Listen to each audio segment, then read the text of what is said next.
안녕하세요. 두 번째 시간, 그래프 만들기의 두 번째 시간입니다. 앞장에서는 산점도를 이용해서 여러분들과 함께 그래프를 만들어 봤고요. 두 번째 시간에는 이제 막대 그래프부터 여러분들과 함께 ggplot 앱 패키지를 한번 사용해서 그래프를 만들어 보도록 하겠습니다. 앞장에서도 다른 것은 이제 그래프의 형태가 달라지는 것 뿐입니다. 그래서 이 막대 그래프를 사용하고자 하는데요. 앞에 산점도 같은 경우에는 그래프를 보여주는 목적과 그리고 이 막대 그래프를 보여주는 목적이 달라요. 왜냐하면 산점도 같은 경우에는 우리 전체 데이터를 보여주는 게 아니라 연결된 데이터를 보여주는 것이 아니라 데이터 변수 간에 어떠한 수치로 분포되어 있는가를 보여주기 때문에 변수 간의 관계 표현 정도까지밖에 할 수가 없습니다. 하지만 막대 그래프 같은 경우에는 이 막대 그래프를 통해서 데이터 크기가 표현될 것이기 때문에 데이터 집단 간에 얼만큼 차이가 있는지라고 확인할 수 있다는 거죠. 그래서 데이터 크기를 막대의 길이로 표현한 게 막대 그래프고요. 특히 성별 소득 차이처럼 집단 간 차이를 표현할 때 주로 많이 사용하게 됩니다. 자, 실질적으로 우리가 막대 그래프를 만들어 보는데 이러한 의의들을 꼭 알고 계시면 내가 이것 때문에 막대 그래프를 써야 되겠다. 이것 때문에 산점도를 써야 되겠다고 이해하게 되실 겁니다. 그래서 집단 간의 차이를 표현할 때 주로 사용한다 라고 이해하시면 좋습니다. 첫 번째 이제 가장 많이 사용되는 게 사실 막대 그래프입니다. 각 집단 간의 평균 값을 막대 길이로 표현한 평균 막대 그래프를 만들 거고요. 특히 우리는 MPG 데이터에 구동 방식별로 평균 고속도로 연비를 막대 그래프로 만들어 보고자 합니다.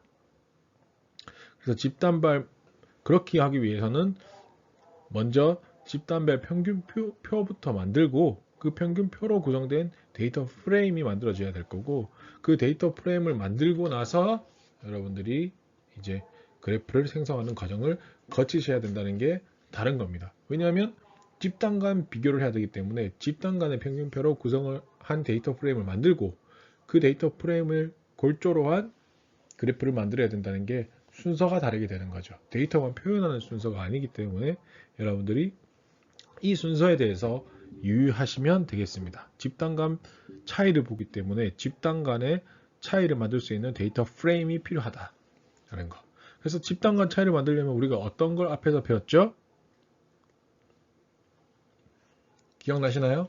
dplyr 패키지를 통해서 group by라는 함수를 썼었어요. 그리고 group by를 통해서 요약하는 통계량까지 쓸 수 있는 것까지 봤다는 거죠. 그래서 우리가 지금 알고자 하는 게 구동 방식별 평균 고속도로 연비이기 때문에 구동 방식과 평균 고속도로 연비를 표현해서 데이터 프레임을 표현해서 나타내고자 합니다. 자, 그렇기 위해서 집단별 평균표를 만들어야 되고 집단별 평균표를 만들기 위해서는 우리가 집단별로 할 수 있는 함수인 dplyr 함수를 패키지를 써야 된다는 거죠. dplyr 패키지에서 특히 group by 그리고 group by를 통해서 요약 통계량을 선정해내면 여러분들이 충분히 표 만드는 것은 어려운 일이 아니다는 거죠. 그래서 순서대로 해보자면 첫 번째로 우리가 라이브러리 통해서 패키지를 불러와 주십니다. 그리고 불러온 패키지는 df_mpg라는 데이터 프레임 이름을 가진 걸로 만들 건데 그걸 어디서 부르냐? mpg에서 연산자 부르죠. 파이프 연산자 쓰죠. 그 다음에 mpg에서 부르는데 어떻게 나누냐? 그룹 by를 통해서 어떻게 나누냐? 어떤 변수로 나누냐? drv 변수로 나눠라. drv는 구동 방식이에요. 우리 구동 방식별 평균 고속도로 연비니까 구동 방식으로 나누는 거예요. 그래서 구동 방식별로 그룹 바이를 하는데 연산자 추가해서 요약한다. summarize 요약 통계량 하는데 어떤 걸로 요약 통계라고 하냐? 우리가 구동 방식별 평균 고속도로 연비니까 평균으로 보여줘야 되는 거잖아요. 그래서 이런 이름으로 만들 거다. min_hwy min_hwy라는 이름 만들 건데 그건 어떻게 구하냐? 평균 함수에다가 hwy 변수 넣어서 구한다 라는 거죠. 그래서 데이터 프레임 언더바 mpg 해서 보시면 3 곱하기 2 형태고 축의 값들은 구동 방식 평균 고속도로 연비 그리고 구동 방식 평균 고속도로 연비의 값이 나온다는 겁니다. 그래서 이렇게 하시면 여러분들이 집단별 평균표가 나오게 되는 거고요. 그걸 확인하실 수 있을 겁니다. 그러고 나서 여러분들이 그래프 생성하시면 돼요. 자, 그래프 생성하는 건 앞에도 마찬가지와 같습니다. 데이터부터 말해주는 거죠. 데이터는 어디서 부른다? df 언더바 mpg. 우리가 앞에 만들었죠? 거기서 뭐부터 해준다고요? x축에 나타내는 범주 변수 지정 그리고 y축에 나타내는 범주 변수 지정만 해주면 되는 거예요. 그 다음에 플러스 기호 연결해서 막대 그래프로 그려달라고만 하면 되는 거잖아요. 맞죠? 그래서 앞에 우리가 만들었던 데이터는 어떤 거고 x축 범주는 어떤 거고 y축 범주는 어떤 거고예요. 그 다음에 이제 그래프 종료해야 되는데 앞에 우리가 그래프 종료할 때 산점도는 뭐였죠? GOM 언더바 포인트였죠. 포인트. 산점도니까 포인트 적은 거예요. 근데 막대 그래프는 COL이에요. 막대 그래프의 요약자예요. COL 해서 추가해 주시면 아래와 같은 그래프가 나오게 됩니다. 똑같죠? 그래서 이 프레임만 알면 gg플로트를 사용하는 틀만 알면 여러분들이 어려운 게 하나도 없어요. 자, 세 번째로 뭐였죠? 원래는 데이터를 우리가 축을 변경하거나 내가 원하는 축으로 Y축 범위를 지정하거나 그래프 범위 조정을 하는 옵션을 설정을 추가했단 말이죠. 근데 이번에는 다른 걸 해볼게요. 지금 보시면 앞에는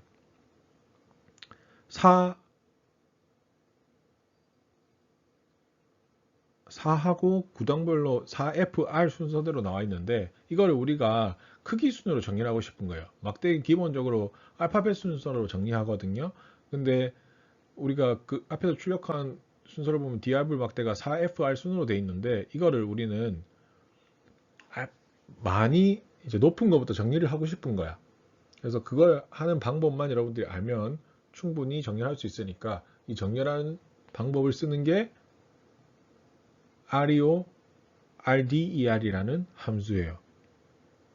그래서 그걸 어떻게 쓰는지 한번 같이 봅시다. 그래서 REO, RDER을 어디에 쓰고 이게 어떻게 표현하면은 어떤 기준으로 정리가 되는구나 라고만 아시면 여러분들이 충분히 하실 수 있거든요. 그래서 지금 보시면 크기 기준으로 정리하는 함수식입니다. 자, ggplot2로 만드는 거, 데이터는 데이터 프레임 mpg를 사용하는 거, 이것까지는 같습니다. 그 다음에 AES죠. X축 어떻게 쓸 거니, Y축 어떻게 쓸 거니인데, 여기서 어떻게 정렬 기준을 잡고 순서를 내릴 건지만 표현해 주면 돼요.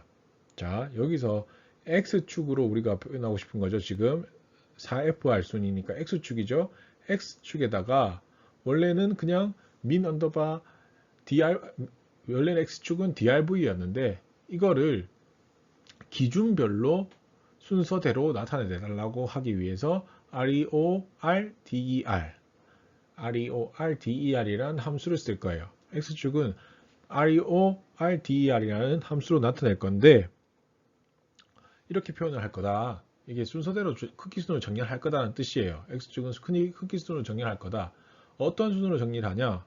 X축 변수 먼저 적어주시고 X축 변수 뭐였죠? 구동 방식 DRV 그리고 정렬 기준으로 삼을 변수 지정해 주시면 돼요. 정렬 기준을 삼을 변수 지정해 주시면 돼요. 요거죠. min 언더바 ACWY. 그럼 마이너스는 뭡니까? 라고 물어보시면 마이너스는 내림차순인지 오름차순인지 알려주는 겁니다. 마이너스니까 내림차순이에요. 그래서 내림차순 높은 것부터 보여주는 거죠. 그래서 내림차순으로 순서로 보여달라. X축을 기준으로 DRV 기준으로 해서 그래서 X축 변수와 정렬 기준은 min 언더바 ACWI 기준인데 내림차순 순서로 보여달라 라는 겁니다. 그렇게 해서 여러분들이 함수를 실행해 보시면 이런 순으로 나온다는 거죠. 가장 높은 것부터 내림차순 순으로 이렇게 나오는 겁니다. 하실 수 있겠죠? 네. 자, 두 번째 막대 그래프는 빈도 막대 그래프예요. 빈도. 그래서 값의 개수만 막대 길이로 표현한 그래프를 만들어 보고자 합니다. 그래서 빈도 막대 그래프를 만들려고 하면은 y축 없이 x축만 지정하면 됩니다. 그래서 GOM 언더바 콜 대신 빈도 막대 그래프는 GOM 언더바 bar를 사용하시면 됩니다. BAR. 그래서 코드를 입력하면 여러분들이 충분히 빈도 막대 그래프가 바로 변할 수 있다는 거죠. 하나만 볼 때 하는 거예요. 하나만 볼 때. 그래서 지금 우리가 보고 싶은 건 drv의 값에 보고 싶다는 건데, 우리가 drv는 앞에 뭐였죠? 구동 방식이었죠? 구동 방식별로 빈도를 알고 싶은 거예요. 우리가 가지고 있는 개수, 그래서 데이터의 개수겠죠? 그래서 지금 보시면 4fr 그리고 그 빈도 개수를 알고 싶으니까 순서는 같습니다. ggplot으로 만드는데 데이터 만드는데 같습니다. 근데 원래 AS에다가 X축 값과 Y축 값을 줘야 되는데 빈도 그래프는 X축 값의 빈도만 알고 싶은 거니까 X축 값을 알고 싶은 변수로 주시고 그 다음에 빈도 그래프인 BAR만 적어주시면 돼요. GOM 언더바 BAR 하시면 빈도 막대 그래프가 출력되는 겁니다. 그래서 X축에 범수 변수 지정하고 Y축은 이제 빈도가 되는 겁니다. 빈도 막대 그래프는 Y축 생략하는 거죠. Y축이 지정할 변수가 없다는 거니까. 근데 여기서 바꾸는 건 빈도 막대 그래프니까 COL에서 BAR로 된다는 거죠. 여기서 조금 더 확장해서 X축에 연속 변수를 지정하면 값의 분포를 파악할 수가 있어요. 그래서 아래 코드 보시면 ggplot에다가 데이터 쓰는 것 같습니다. 그리고 X, HWY 거기다가 여러분들이 GOM bar까지 썼어요. 그런데 여기서 뭐가 더 들어갔죠? 연속 변수인 HWY가 더 들어갔죠. 그래서 HW 변수의 분포를 나타내는 빈도 막대 그래프가 생성된다는 거죠. 그래서 이름만 바꾼 거예요. 앞에는 drv, 뒤에는 hwy. 값에 따라 다 만들어지니까 여러분들은 변수만 잘 넣어주시면 됩니다. 이 평균 막대 그래프를 할 때는 앞에 할 때는 평균표 이용해서 만들어도 되고 평균표를 이용해서 만들어야 되지만 여러분들이 빈도 막대 그래프 같은 경우에는 그래프 별도로 만들지 않고 원자료 이용해서 바로 만들죠. 그래서 요약표를 이용하는지 원자료를 이용하는지에 따라서 그래프 만드는 절차와 함수가 달라지니까 그 순서만 잘 기억하시면 된다는 겁니다. 자, 그럼 요약표 사용한다. 어떤 함수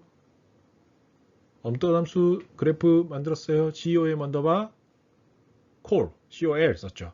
원자료에 있는 거 바로 빈도로 표현한다. GOM 언더바 bar 썼단 말이죠. 이렇게 그것만 좀 기억하시고 여러분들이 도움이 되실 거라고 생각합니다. 그래서 GOM 언더바 콜, GOM 언더바 bar 해서 평균 막대 그래프인지 빈도 막대 그래프인지 원자료를 사용하는지 평균표를 사용하는지 구분하시면 매우 도움이 될 거예요. 자, 혼자서 여러분들이 MPG 데이터를 이용해서 사용해 보시고 연습해 보시고 가지로 내주시면 되고요. 좀 어려우시다면 이렇게 힌트도 드릴 테니까 한번 보시면서 하시면 어려울 게 없을 겁니다. 네 번째가 선그래프입니다. 선그래프는 시간에 따라 달라지는 데이터를 표현할 때 많이 사용하게 됩니다. 그래서 데이터를 선으로 아예 이렇게 변경하게 되는 거고 이게 가장 많이 보이는 게 주식 그래프죠. 주식이 왜냐하면 월봉, 주봉, 연봉으로 하기 때문에 시간에 나타나기 위해서 데이터는 선그래프가 제일 최적화돼서 볼 수 있거든요. 그래서 선그래프를 많이 사용하는 거고요. 환율, 주가지수도 같이 많이 사용하게 됩니다. 그래서 일정 시간 간격을 두고 나열된 데이터가 시계열 데이터라고 하고 이 시계열 데이터를 선으로 표현한 그래프를 시계열 그래프인 거고 그리고 시계열 그래프 만드는 방법 우리가 알아보는 겁니다. 이게 선 그래프가 시계열 그래프예요. 그래서 일정한 간격 시간의 순서대로 따라 데이터가 돼 있다. 그러면 그 데이터를 선으로 표현한 게 그래프다 라는 거죠. 그래서 그걸 시계열 그래프라고 말할 뿐입니다. 이름만 어려운 거지. 여러분들이 시간의 순서대로 데이터가 정리되어 있는 걸 시계열 데이터, 시간의 순서대로 데이터를 정리해서 그걸 선으로 표현한 게 시계열 그래프라는 걸 이해하시면 됩니다. 시계열 그래프 같은 경우에는 ggplot 패키지 안에 있는 그냥 데이터 그대로 쓸 거예요. 여러분들이 따로 불러오지 않으셔도 됩니다. 데이터는 economics라는 데이터가 따로 들어가 있습니다. 이걸 이용해서 시계열 그래프를 만들어 보고자 합니다. economics는 사실 어떤 데이터냐면 미국의 경제 지표를 월별로 나타낸 데이터예요. 그래서 이 데이터를 이용해서 시간에 따라 실업자 수가 어떻게 변하는지 나타낸 시계열 그래프를 만들어 보도록 하겠습니다. X축에는 시간을 의미하는 date, DATE, Y축에는 실업자 수를 의미하는 unemployed를 지정해서 그래프를 표현하기 위해서 GOM 언더바 뭘 쓰냐? 라인을 쓴다는 겁니다. 그래서 달라진 거는 그거밖에 없어요. 여러분들이 시계열 그래프는 ggplot의 형태와 같고 거기서 시계열 그래프를 만들기 위해서 사용하는 그래프를 부를 때 사용하는 함수는 GOM 언더바 라인이란 거죠. 충분히 x값과 y값을 여러분들이 넣을 수 있고 GOM 언더바 라인을 쓰시면 충분히 하실 거라고 믿습니다.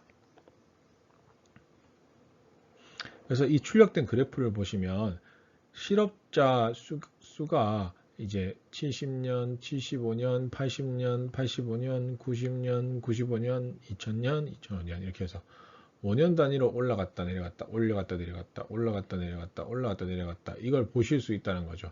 그래서 이걸 우리가 예측할 수 있게 되는 거죠. 어떻게 올라간 모양이든 5년 단위로 등락을 반복하고 2005년 후에는 크게 증가했다가 2010년 이후에는 10년 이후에는 크게 감소하고 있다. 이 추세라는 거죠. 그래서 이걸 여러분들이 해석하는 것도 꼭 연습 한번 해보세요. 그리고 혼자서 여러분들이 이코노믹스 데이터를 이용해서 PSAVERT 개인 저축률인데 그게 어떻게 시간에 따라 변했는지 라는 시계열 그래프 한번 만들어 보시면 됩니다. 다섯 번째가 박스 플롯입니다. 상자 간의 그림이고요. 여러분들 앞에서 사용해 본 적이 있어요. 그런데 이것들은 왜 쓰냐?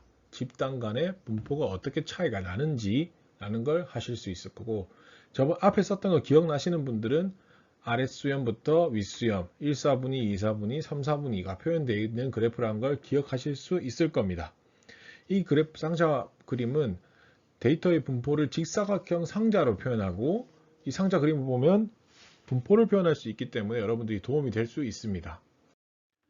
자, ggplot2의 데이터 함수식은 뭐 언제나 같습니다. 어떤 데이터를 사용하고 x축은 뭐고 y축 뭐고 마지막만 바꿔주면 됩니다. 현재 여러분들 그것만 이해하시면 문제 될 게 없기 때문에 제일 마지막에 박스플롯은 도대체 어떠한 함수식을 쓰면 되는가요? 그대로예요. 박스플롯이에요. 쉽죠? 그래서 ggplot이라는 걸로 플롯을 만들 건데 어떤 데이터를 쓴다? mpg 데이터 쓰는데 x축과 y축은 무슨 값으로? drv 값과 hwy 값이시다. 근데 이걸 요약하기 위해서 집단 간 분포 어떻게 되어 있는지 보려고 하는 거니까 사실 박스 플롯으로 보는 겁니다. 그래서 4, f, r값당 hwy 값에서 어떻게 데이터가 분포되어 있는지 보게 되는 거죠. 그래서 상자 그림은 여러분들 지금 아래와 같은 상자 그림이 나오게 될 건데 이 상자 그림은 어떻게 표현하는지 한 번 더 말씀드리겠습니다. 상자 아래 세로선 요선 있죠? 요거는 이제 아랫수염이라고 말하게 되고 우리가 데이터가 분포되어 있는 게 0부터 25%까지 데이터가 이 안에 다 여기 있는 거죠. 요 값 안에 다 있는 거고 요 정도까지가 0부터 25의 값이 들어가 있는 겁니다. 여기서부터 여기까지가. 그리고 여기 굵은 줄은 뭐냐? 2, 4분위수 얼마겠어요? 50%의 값이 여기 이 값인 거죠. 50%딱 만나는 값. 메디안 값이에요. 그리고 여기는 1, 4분위수, 3, 4분위수 25%, 75%. 그 다음에 여기는 윗수염이라고 해서 75에서 100까지. 기억나시죠? 그런데 상자 바깥에 점이 쪽이 있네. 옆에 거 보니까 점이 있네. 이건 뭐라고 했죠? 극단치라고 했죠. 너무 극단적으로 나타낸 값. 그래서 이 그래프를 여러분들이 조금 더 해석해 보시면 옆에 걸로 한번 볼게요. 26 정도에서 29 사이의 좁은 범위에 차가 모여 있어서 여러분들이 좀 더 뾰족한 형태죠. 다른 것에 비해서 여기에 다 모여 있죠. 그리고 수염이 아래 수염, 윗수염 아래에 점 표식이 있으니까 뭐예요? 극단적으로 연비가 높거나 낮은 자동차가 존재하는구나. 이렇게 확인할 수 있다는 거죠. 이렇게 데이터를 해석하는 게 중요한 능력을 가진 겁니다. 여러분들 이거 만드는 게 중요한 게 아니에요. 해석할 수 있어야 여러분들이 할 수 있는 겁니다. 후륜구동 한 번 더 볼까요? 그러면 자, 후륜구동은 뭐 윗수염, 아랫수염을 제외하고 17에서 24의 값이에요. 사실 17에서 24 값의 넓은 범위. 사실 F에 비해서 전륜구동에 비해서 후륜구동이 더 넓은 범위에 자동차가 분포하고 있어요. 맞죠? 그렇다는 것은 수염도 짧고요. 수염도 되게 짧죠? 그리고 극단치도 없어요. 극단치도 없어요. 그래서 대부분 자동차가 이 4분위 안에 있다는 거고, 좀 더 후륜구동이 사실 이제 어떻게 보면 고속도로 연비가 거의 이 지정한 범위 내에 있다는 거죠. 전륜구동에 비해. 이게 특이치입니다. 그래서 비교할 수 있어서 데이터를 확인할 수 있다는 거죠. 이렇게 박스 플롯을 조금 더 해석하고 이해하는 장면을 꼭 가지셔야 됩니다. 아까 제가 말씀드렸던 상자 아래 세로선부터 윗선, 굵은 선이 뭘 의미하는지, 세로선이 뭘 의미하는지, 극단치가 뭘 의미하는지 이게 되게 중요해요. 여러분들 이해하시고 있어야 됩니다. 그리고 혼자서 여러분들이 MPG 데이터를 사용해서 도시 연보가 어떻게 다른지, 그리고 세 차종의 CTR을 나타낸 상자 그림 그려보시고 해석해 보시는 시간, 그리고 추출한 데이터를 통해서 박스 플롯으로 상자 그림 되는 거 쉽습니다. 힌트예요. 그리고 앞에서 다른 ggplot 함수 정리해드리면 포인트 산점도, 콜, 막대 그래프, 요약표 쓰는 거, bar, 막대 그래프, 원자료 그대로 쓰는 거, 라인은 선 그래프, 박스 플롯은 상자 그림 순이었어요. 그래서 여러분들이 충분히 하실 수 있었던 거라고 생각합니다. 순서 정리 한 번 더 해드리면, 함수로 정리해드리면 ggplot에서 우리가 어떤 데이터형으로 먼저 쓰고 그 다음에 x축 y값 어떻게 쓰고 어떤 그래프가 올 것인지 순서로 쓴다. 마찬가지로 가는데 여기서 x축과 y축 설정 추가하는 거, 그리고 막대 그래프 할 때 요약표 만드는지 그냥 원자료 쓰는지 그 차례였고, 빈도 막대 그래프를 통해서 요약표 만드는 과정은 앞에서 배웠으니까 여러분들이 하실 수 있고요. 선 그래프는 라인 쓰고 상자 그림은 박스 플롯 쓴다는 거 매우 간단합니다. 그런데 이걸 여러분들이 잘 하셔야 이 그래프를 어떨 때 어떤 걸 쓰는지 이해하는 장인이 되는 거죠. 자, 두 번째 시간 이렇게 해서 여러분들과 마치겠고요. 여러분들 혼자서 해보는 장들 꼭 연습해 보시고 데이터는 숙제로 내주시면 됩니다. 그리고 이 데이터들이 의미하는 바, 도대체 언제 이 데이터 그래프들을 쓰는지 그걸 한 번만 더 생각해 주시면 여러분들이 이 그래프를 만드는데 도움이 엄청나게 되실 겁니다. 이 뒤에 그래프 만드는 게 너무나 많아요. 더 많아요. 더 나올 거예요. 근데 그것들은 의미하는 바가 각각 다르기 때문에 이 그래프를 쓰는 거예요. 제가 막대 그래프 써라고 해서 쓰는 게 아니라 여러분들 이거는 그래프를 비교하는 자리니까 막대 그래프가 필요합니다 라고 말할 수 있어야 여러분들 자료가 된 겁니다. 자, 1시간 동안 고생하셨고요. 두 번째 시간은 마치겠습니다. 세 번째 시간은 여러분들과 함께 같이 실습해보는 시간으로 가겠습니다. 수고하셨습니다.